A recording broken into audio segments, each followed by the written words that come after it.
and this surprised me, that she felt that Camilla Parker Bowles had been such a loyal friend to the Prince and so discreet and such a long-standing lover that she should have some form of recognition. She didn't by that mean marriage. She wasn't really quite sure what she meant, but I thought it was a surprising statement in any case. Do we know that Diana ever spoke to Camilla in recent times? No, I don't think that was the case at all. The boys, of course, as well, kept away from Camilla. That was quite a deliberate decision on all their parts. That might change now? I think it's very early days to talk about that. It's but perhaps that's a question that we shouldn't ask. Certainly for some time, although doubtless others will. I'm sure they will. For now, Jenny, thank you very much. Well, the authoress, Dame Barbara Cartland, whose daughter was the Princess's stepmother, joins us now on the telephone. Dame Barbara, good afternoon. Good afternoon. What was your reaction when you heard this dreadful news? I was so upset. Look, I can't talk about that because I just burst in tears again. But I was so fond of her, and she was so wonderful in so many ways. I can't bear to think that she's now gone. Well, what sort of gap do you say that she leaves in our national life? Well, you see, the whole thing was she was very badly treated because she always read my books all the time, which they all happy, love it perfectly happily. I don't write about sex at all. She loved my books, and she read them all the time. And then she always believed, you see, that she'd get out and find the world as it was in my books, unfortunately. And you see, it wasn't. And when she first sort of got free, got older, and sort of went about, she found the world was, very hard. And what was so disgraceful was that they never gave her ladies in waiting, so she had no one to talk to. And one night I rang up. I saw she'd been crying in the press, so I rang up, and there was just the servants in the house, no one with her at all. And you see, if you ask your grandmother, for my age, or your old mother, they'll say all the royals always have ladies in waiting. The Queen Mother has them still. And they're friends. They're not paid, most of them, and they just are there. But this poor child had nobody. She went home at night. And one night she got up, and I found out she took her car, went to a man who she knew was dying, and cheered him up, and then drove back again in the middle of the night. And you know perfectly well it's terribly dangerous. She might have been kidnapped, or a car might have been snatched away from her. I said, you must promise me you must never do that again. It's a terrible thing to do, to go out at night entirely alone, 12 o'clock at night, to help somebody. But because, you see, she was always alone. And it was absolutely wrong. I mean, never have we had a royalty that hasn't had the ladies in waiting to look after them and talk to them and keep them company. Norman St. John Stevens, Lord St. John, suggested earlier on this programme that her HRH might be restored to her, or should be restored to her posthumously. What's your view on that? You see, she had really a very empty life, and half the time she had no one to talk to, and no one to consider it. Well, I mean, it was terrible at her age. Of course she would have wanted to make friends, and then she made friends. She was wonderful when she went around and saw the people, but she really loved them and really wanted to make them happy, wanted to make them feel better and things, but she was very, very lonely herself. And that's what I would say is dreadful now, to think that she was sort of neglected all the time. When I lunched with her one day, I did say to her, you do realize you're the only English person in the royal family, and therefore you represent England. She said, yes, I do know that. Dame Barbara, very briefly, do you blame the press for her death, as Earl Spencer does? No, I don't blame her. How can you blame a foreign country for having an accident? But I do blame the fact that she was very lonely and very much neglected, I thought, beforehand. Considering she was, and of course they took away her royal things, and then she took all the way off the names of the places. But you see, it was wrong. It was never been treated like that by any other royalty that I can think backwards. Not in my time. I'm very old, and I've known all of them.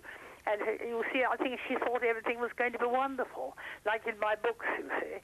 And then I did say to my daughter, I do think she ought to have a man to go dancing with when she was 17.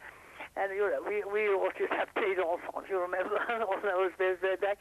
But you see, she had nobody. So she took my youngest grandson, who was 11, and she took him swimming, she looked after him, she was sweet to him. And that was the beginning of the feeling that she could do something to help children from feeling lonely and unhappy. And she was marvelous in the way she went and helped the children in every country. They said the same when I go to the other countries. They all say, oh, she was so wonderful with the children. You see, and I think she adored her own children. They're very, very nice boys, and they're very good manners. And she's delighted when I wrote to her after my son had been shooting with one of them, and said how well he behaved to the older people and how well he shot. And she was so pleased. You see, it's sort of pathetic, really. She wanted to love people. She wanted to be loved. And actually, she had a very, very difficult life. Dame Barbara, thank you very much for talking to us. Dame Barbara Cartland speaking to us from Inverness on not a very good line. 7 members of the paparazzi are now in custody in Paris. Their possible role in the crash which killed Princess Diana will now be investigated. Our correspondent Kevin Connolly is in the city. For once, they are the men in front of the camera, not behind it. The 7 French paparazzi, witnesses say, were chasing the princess's car on motorbikes when it crashed. If allegations that their high-speed pursuit or dangerous driving caused the accident, some or all could face charges perhaps as serious as the French equivalent of manslaughter. This painstaking search of the scene for evidence was the first step in that investigation. But even at midnight, it seems, there were many witnesses on hand at the end of a warm Parisian evening to describe what they saw to the police. The frenzied chase that led to all this, though, is by no means new to French eyes. This was the scene the night Jacques Chirac became president of France just over 2 years ago, with a posse of cameramen and photographers on motorbikes turning this triumphant drive through Paris into dangerous chaos. In theory, French law offers public figures protection and even the right to refuse to be photographed. In practice, the paparazzi, lured by the huge prices commanded by what they see as the right pictures, simply ignore that rule. Even within their own world, it's recognized they live on the edge of and sometimes outside the law. I don't see how the law of France can be more severe than what it is now. The debate might have more consequences in Britain or in the United States, where the law is not the same as here as to how magazines use pictures. The first indications of what could happen to at least some of the paparazzi in this case may be beginning to emerge, with word that 4 of them might be charged with offences relating to their failure to stay at the scene of the accident. If they are, it will only serve to deepen the sense of revulsion in France today at the excesses involved in their branch of journalism. There's no doubt this investigation will be particularly painstaking. French police are keenly aware it will be conducted in the glare of international publicity. But even if there's great public pressure here for a prosecution, that will only be possible if it proves that the accident was directly caused by the paparazzi's dangerous driving. Kevin Connolly, BBC News, Paris. Well, the involvement of the paparazzi in the crash which led to Diana's death has already led to calls for laws in this country to curb press intrusion. I'm joined now by Les Wilson, a former picture editor of the Sunday Express. Do you know any of these chaps well? Not well. We've worked with them through their agents in the past. It's quite surprising what's happened, but it's not unusual for the paparazzis in Paris to operate on motorbikes. It is the norm over there. Is there a price you will not pay for a good picture? I mean, I don't mean in money terms, but in the way in which it was obtained. I think you've got to look at the role of a picture editor on a national newspaper or a magazine or on a news bulletin. The role of a picture editor is to get the pictures in and to show them to the editor so that he can make the decision whether they're publishable, not publishable, and usable. Most times you can work out the relationship between the photograph and the photographer, whether it's legal, illegal, whether it's been gained surreptitiously or not. But the paparazzis in Paris are normally operating on motorbikes, and the way they carry on the motorbikes driving is is against the law and it shouldn't be allowed. An accident waiting to happen. It is an accident waiting to happen. And tell us about the people who actually do it for a living. Well, it's very interesting. I managed to speak to some of the agents this morning who represent some of the paparazzi photographers. When you say paparazzi, we get this image of the men on motorbikes chasing around. One of those photographers is a very well-known press photographer who was actually one of the men who took the great pictures in Tiananmen Square. So you'd hardly associate somebody in such a news-gathering situation as a member of the paparazzi.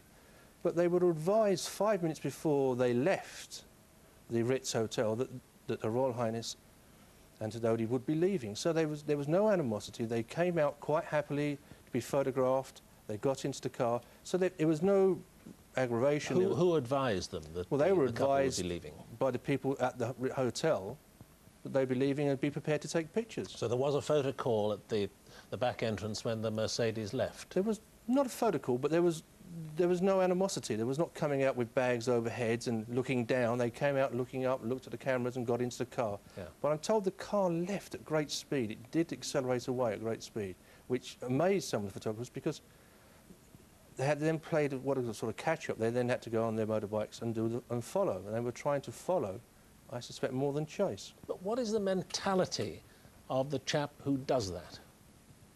I couldn't say what it is. I mean, by then it is, but it's the norm for them. What is the mentality? Is their normal way they operate? They always operate by covering celebrities, covering... But is it the quest for one picture which can make them a millionaire and they don't have to work anymore? They want something different. The market is huge. It's not just... But you're the market. And you keep them in business. We're a market. We only supply the pictures are supplied to us, and we then show them to the editors. The market is actually the people who buy the papers, the magazines around the world. This is a point, of course, that Anne Leslie was making on this programme earlier. So there's no conceivable way, in your view, that you could stop this happening again. I think you've got to look at the way the press operate, the photographers in this country operate. There is the staff photographers and contract photographers who work for national newspapers who are very controlled and very responsible and know members of the royal family extremely well, on first-name terms, some are even on Christmas card terms. I mean, they understand what is the rules and what aren't the rules. The problem becomes when you start getting a rogue freelance operating. And we've had one or two rogue freelancers. We heard earlier on about the man who followed Her Royal Highness on the motorbike and she took his keys away. That man was blackballed by the rest of the photographers in Fleet Street. They all felt he was dangerous and was very worried about being associated with him. So they sort of left him alone. They blackballed him and were very aware and thought he was dangerous, and that's how it carried on. But now you then go into France, Italy, other parts of the world, where the paparazzis operate in a totally different way. The editor of the News of the World, in his edition this morning, claims that he's already been offered a picture of the Princess of Wales, clearly, gravely, fatally hurt in the back of this Mercedes. Was he right to turn it down? Yes. I don't think Phil would have published.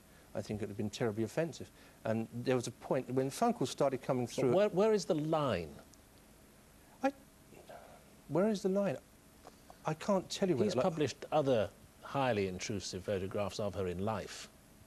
Where is the line? I think there was a point with the timescale of events, you didn't actually know what was going on. Phone calls started coming in at 12 o'clock to desk saying, we've had tips, we think there's been an accident, we think the Princess of Wales is involved, we think Dodi's involved. Then we was told that we think she's been killed. And then we was told, no, she's alive, she's okay, somebody's seen her being photographed leaving the place. Then it carried on. And it wasn't until about 5 o'clock that the pictures and the word come out that actually she had died. So it would have been a big problem to publish a picture or actually use a picture, not knowing exactly what was going on. Les Wilson, thank you very much indeed. Thank you. Charities supported by the Princess said it will be impossible to find a replacement for the hard-working, dedicated campaigner she had become. In recent years, the Princess has chosen to concentrate her efforts on a few causes, spending her time in particular with the homeless, AIDS sufferers and the English National Ballet, as we've heard. She had also travelled extensively, campaigning for a worldwide ban on landmines.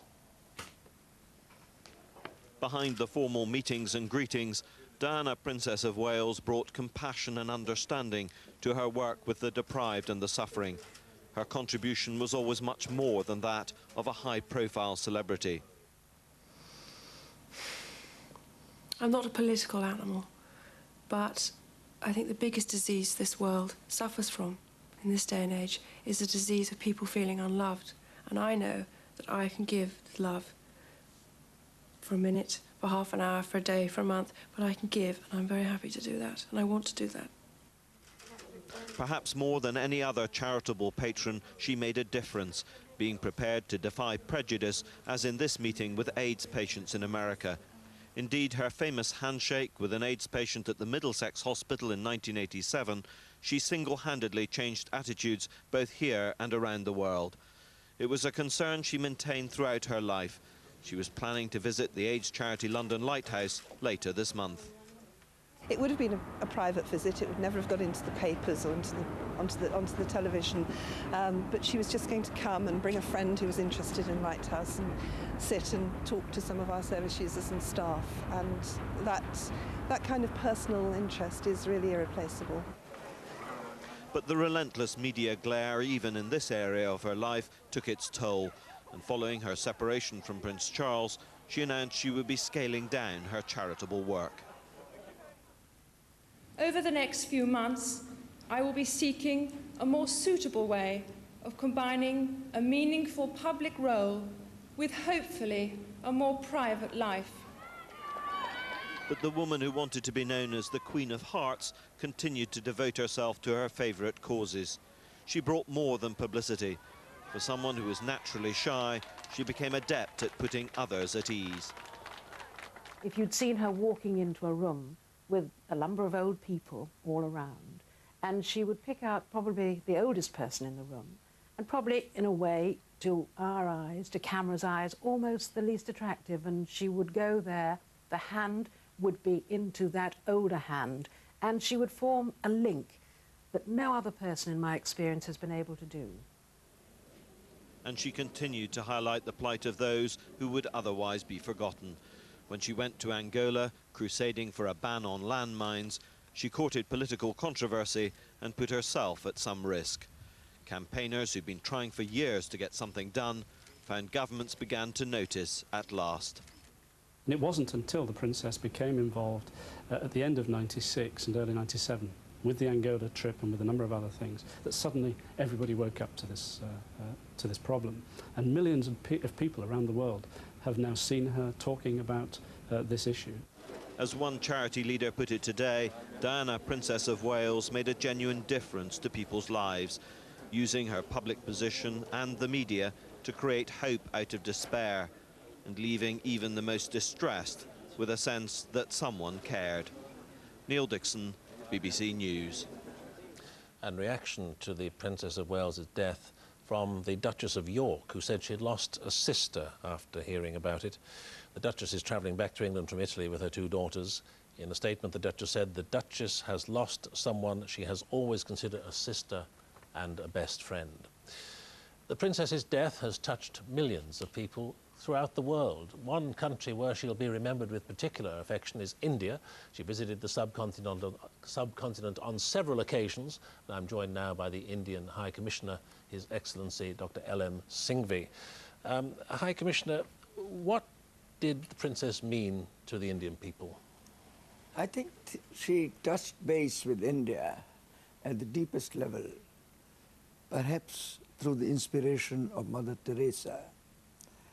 I was with her when she went to Calcutta, and one thing she insisted on was, Commissioner, I must have an opportunity to see Mother Teresa. That was not to be on that occasion, because Mother Teresa took seriously ill in Rome. She visited Mother Teresa's home, where we offered prayers together. We went to orphans' home. We went to leprosy home. We went to people who were on the threshold of death. And this is a feeling that she leaves with everyone who loves her. I can't talk of her in the past tense.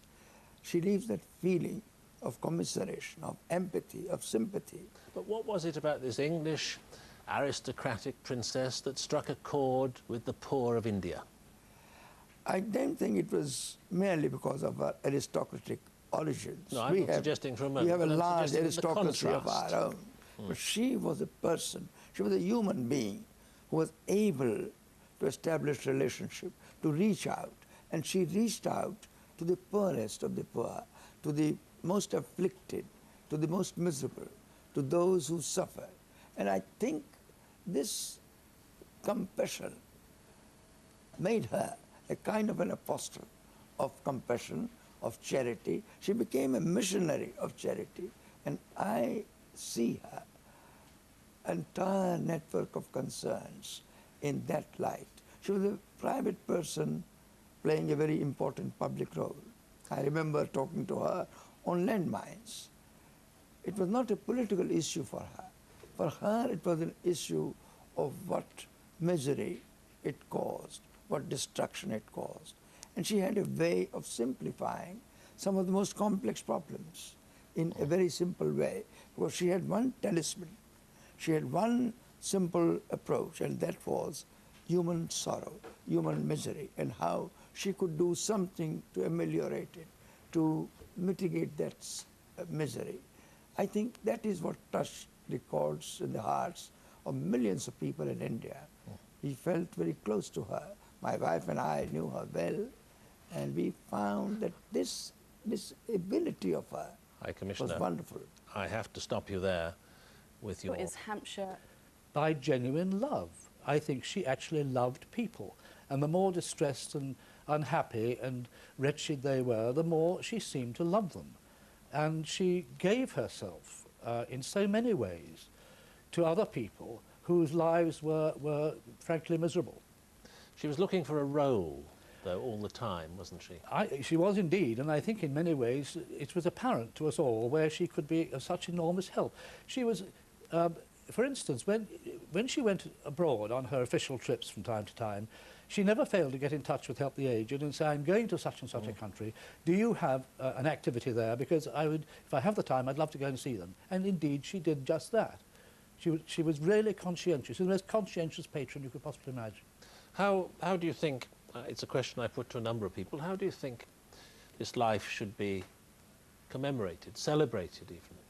It certainly should be celebrated because she was, the world will remember her as somebody who probably in her short lifetime did as much for other people as it was possible to do for a very busy person. How do we, what form of thanksgiving? I dare say there are activities within all the charities that she worked for, projects which could be started in her name and built up in the way that she built up our charity. Help the Aged's income increased fourfold during the time she was our patron. I think that we should remember that and perhaps pursue projects which can be carried on for the future, for the whole of the future of this century and beyond in her name. But how are you ever going to replace someone who can have that sort of impact on your finances? We can never replace somebody who can have that impact on our finances. We can simply, what we can do is to remember how she inspired us and encouraged us and filled us with enthusiasm to carry out what we are trying to do now and will try to do even more in the future. Peter Bowring, thank you very much indeed. Thank you. The Director of Help the Aged.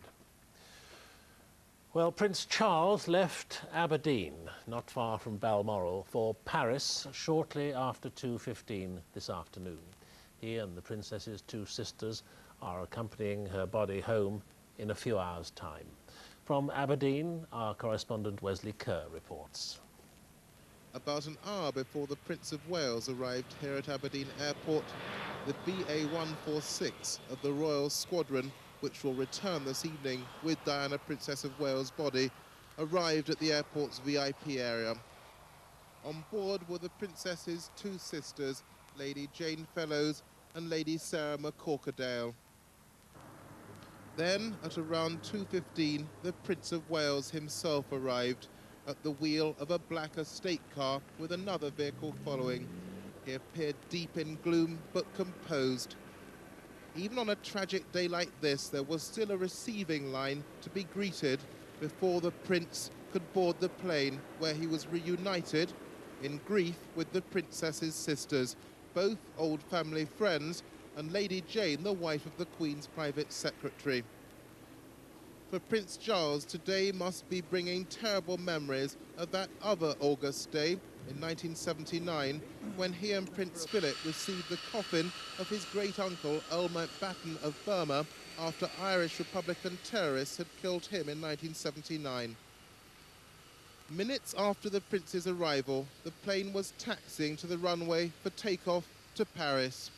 At 7 p.m, it will return to RAF Northolt in West London, carrying the body of the late Diana, Princess of Wales. Wesley Kerr, BBC News, Aberdeen Airport. Well, I'm joined again now in the studio by our court correspondent Jenny Bond. Jenny, when the Prince of Wales arrives in Paris, what do you expect the procedure to be? Well, we understand he's going to be met by President Chirac and also probably by the health minister and the foreign minister as well. According to the French news agencies, there's going to be some military honours at the hospital itself. I understand there'll be 12 Republican guards there, so a small ceremonial there. How long the Prince will spend there, we don't know. We're told he wants to thank the staff personally. And then when they come back to RAF Northolt, as we've heard, the Prime Minister will be there. And after that, Buckingham Palace is hoping to issue a statement which will tell us more about the funeral arrangements. But from what you may have gathered off the record or put together in other ways, can you hazard a guess at what the funeral arrangements are likely to be? Well, we do know that her body is going to be taken to a private mortuary in the London area. We don't yet know quite where. The Lord Chamberlain's office, I'm told, have spent much of today discussing the funeral arrangements with the Queen and other members of the family, certainly with Prince Charles before he left for Paris. I'm told by the palace that it is likely that there will be a period of mourning, and my supposition is that that would be court mourning, which would apply only to the household and the immediate family. But I suppose if that is carried through at the discretion of the Queen, we will notice the absence of the royal family on the social and official engagement scene for a period of time. You spoke last time we had an exchange about the Princess's attitude, maturing attitude towards Prince Charles, and the fact that she was able to confide to you that she still loved him. The other big relationship in her life, apart from that with her children, of course, one imagines, is with the Queen. Yes. What's the position there? Well, she told me last year, she was effusive in her praise of the Queen, actually. She said she loved her, she admired her, she absolutely respected her, and she said, I would do anything for that woman. A very warm relationship she portrayed. Is it reciprocated? Well, we are... The truth is, I don't know, but we are told that the Queen always felt warmly towards her daughters-in-law. I think she found Diana at times difficult, but I think she never withdrew that hand of friendship from her. She was always powerfully aware that this was the mother of her grandchildren, and she tried very hard, I think, to keep her on side and calm the waters when they became troubled. Also, the Princess told me, this may be surprising, but she did say that she actually had a good relationship with the Duke of Edinburgh. She said at times it had been difficult, at times it had been frosty, but that she, to put it in her words, had given as good as she got, and that they had a good working relationship. But if these relationships were so good, why will she go to her grave stripped of her HRH, her Royal Highness status? Indeed. It was a difficult decision for all concerned, I think. Was it the dreaded courtiers, which she was so scathing about in her Panorama interview? I think there probably was pressure from that direction. It was felt, though, that, and to an extent Diana concurred with this, she felt that, she told me that why should I leave a marriage with all the equipment intact with which I went into that marriage? Why should I come out of that marriage with those same titles? Although she would have liked to have kept it, she said she'd come to terms with it, and she had indeed discussed it with Prince William, and he had said, Mummy, it really doesn't matter, and so she'd gone along with it. Of course, he's growing up fast. How much of a force for his own destiny would you expect him now to be?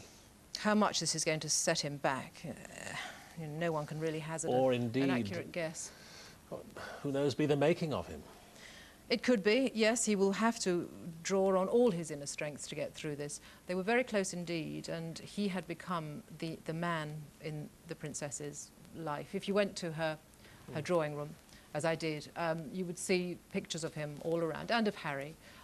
She would speak about them all the time. She devoted much of her life to bringing them up. And she had made it her business to bring them up in a very different way to the way that other members of the royal family had been brought up in the past. She was determined that he would be someone who would treat everyone as an equal, and she made sure of that. She also brought emotion back into fashion in the royal family. Oh, she did. A number of people believe that in the past, no names, no pack drill, that a number of members of the royal family have been emotional cripples. Yes, she was the one who started hugging publicly, and she said, I shower them with hugs and cuddles because I didn't get that kind of affection when I was a child, and I want them to know what it's like. And I think she did loosen up the royal family in this way. Prince Charles, in later years, has shown some emotion with his children and been more open with the boys, as he was just a couple of weeks ago at Balmoral when he did 2 photo calls with the children. Jenny Bond, for the moment, thank you again.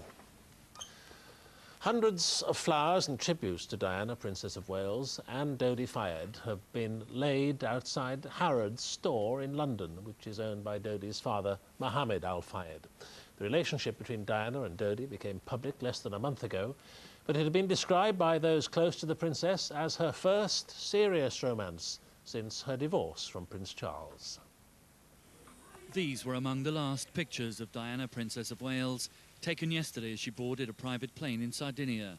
She was flying to France at the end of a holiday with Dodi Al Fayed, with whom she was having what many commentators said was a loving relationship. Photographs showed Diana looking relaxed as the two enjoyed time together in the Mediterranean, where earlier they'd taken a cruise. It appeared that there was no attempt to hide the relationship, which was described as Diana's first serious romance since the divorce. Dodi Al Fayed, who was 41, enjoyed all the trappings of wealth as the jet-setting son of the Egyptian owner of Harrods. Outside London, the Union flag was at half-mast as a mark of respect. He was a very kind, very gentle, very courteous person, and he had a great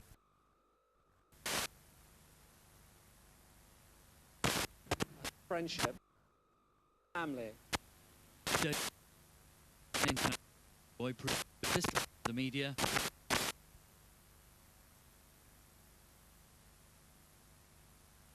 To her after a promise of marriage. It was invested for. It was publicity which almost threatened to overshadow Diana's visit to Bosnia, where she was campaigning against accusations that she was involving herself in politics. People used to charge her with in politics. She was humanitarian. I always have, and I always will be. It's true. For all the controversy, was closed as simple tribute, including one in Arab. Son Dodi, who was a film producer, and Diana. A spokesman said the last week of their lives. BBC News. Buckingham George Ekin. George, the have seen as at Kensington Palace, perhaps? Yes, the numbers have continued to grow steadily throughout the day. The floral tributes lying outside the main gate of the palace is now stretching some 20 feet or so out in front of the gate. A huge mass of tributes and cards, some addressed to Lady Di, some addressed to the Princess of Wales with messages like, "Now your sleep will not be disturbed."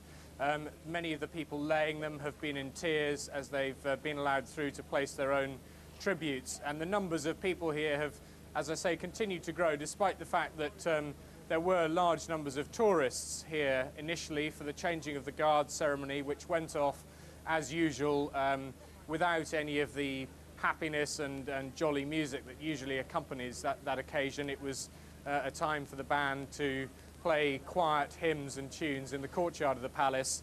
And as I say, this, for the highlight of many tourist holidays and visits to London, was a rather sombre occasion. You mentioned the band responding to the tragic loss of the princess. Are there any other outward signs at the palace? No, none at all. There's no standard flying because none of the royal family are here.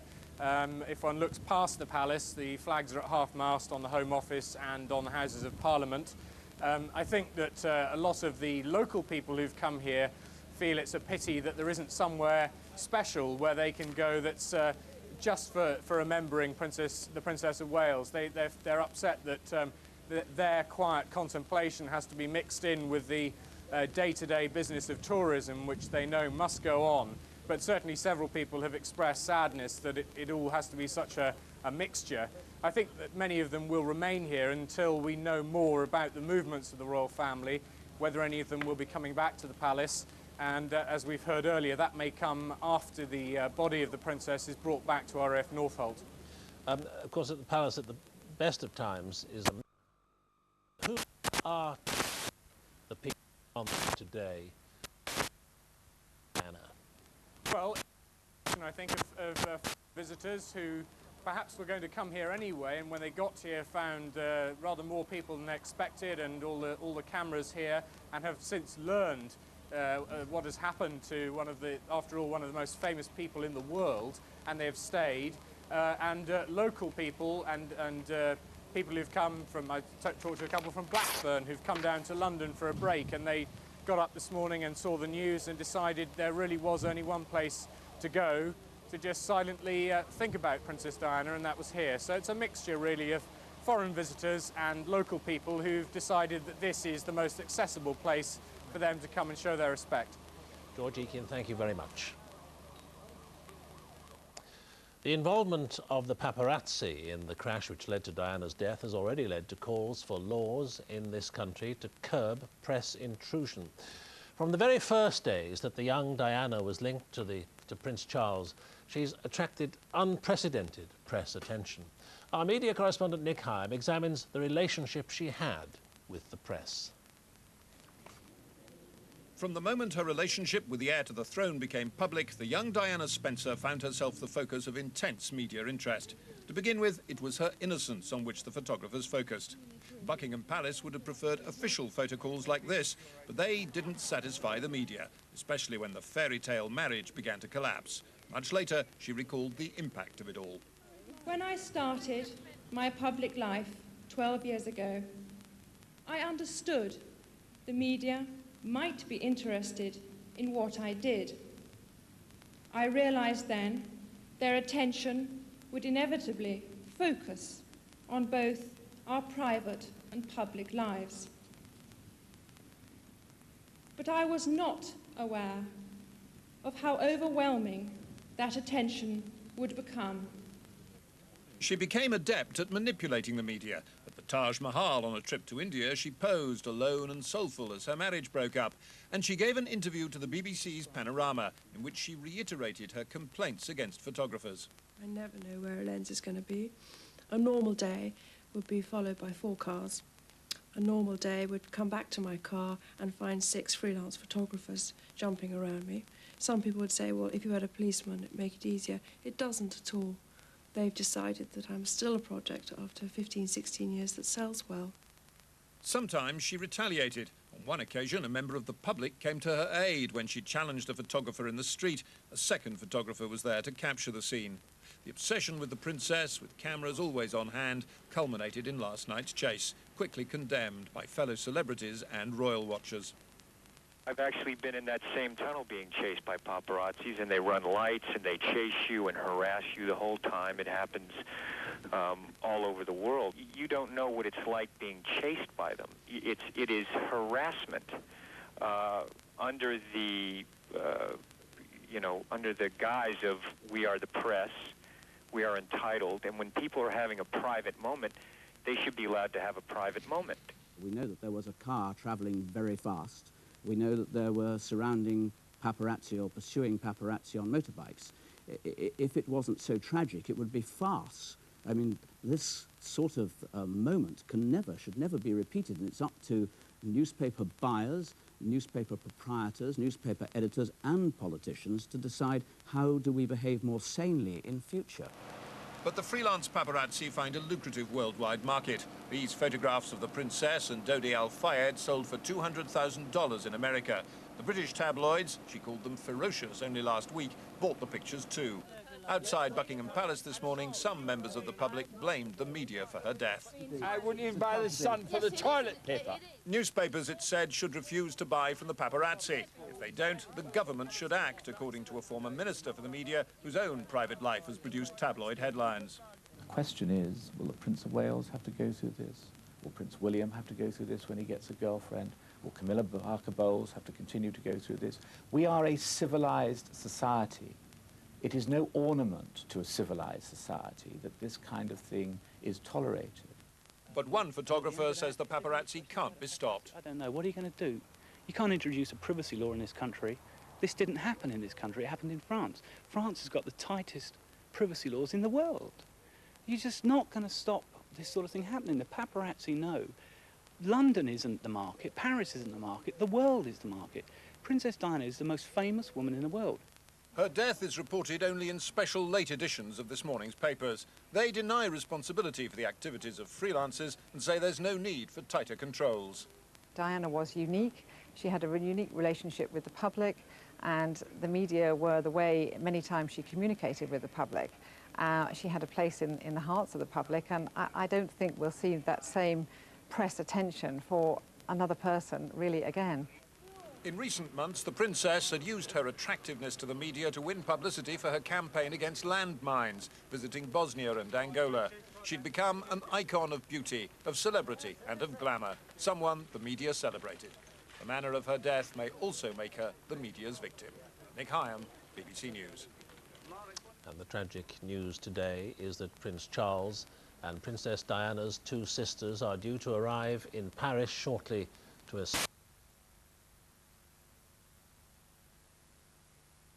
crash in the French capital late last night. Her friend Dodi Al-Fayed was also killed in the accident. Buckingham Palace said the princess's body will be taken to a private mortuary near London tonight.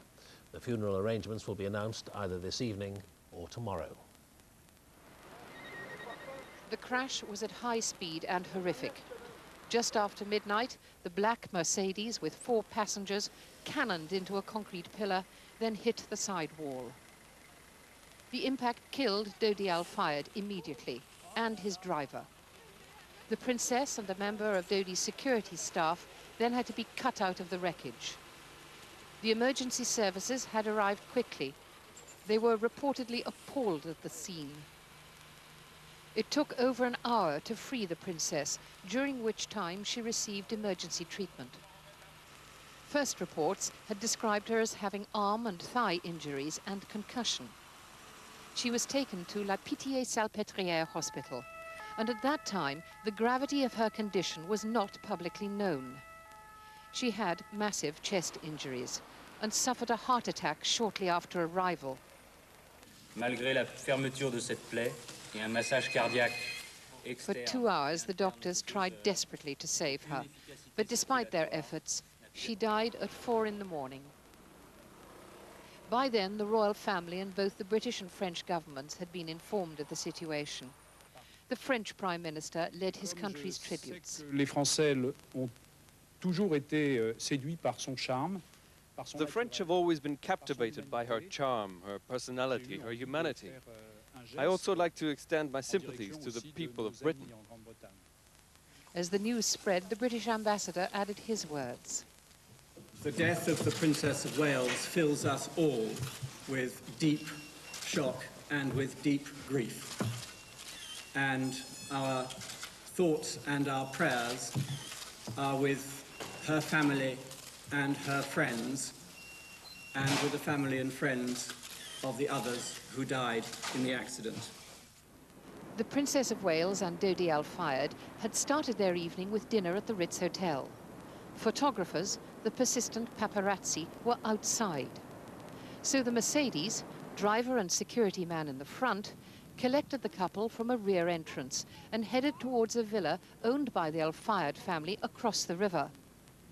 At least 7 photographers followed them on motorcycles. There are reportedly a number of witnesses to the chase. The site of the accident is a mundane traffic tunnel in the centre of the city. For those who have come to look, there is very little to convey what happened here. Perhaps this has added to the sense of disbelief and shock that is very evident. All day there's been a constant stream to the spot. Tourists, Parisians, travellers, French citizens, Japanese students, American soldiers, British holiday makers. Most could not find words enough to express their emotions. The messages with the flowers were in many languages. From this roadside spot, ripples of grief spread wide. Kate Adie, BBC News, Paris. The princess's brother, Earl Spencer, said he was profoundly shocked at the news of his sister's death, but he also attacked what he called the intrusive and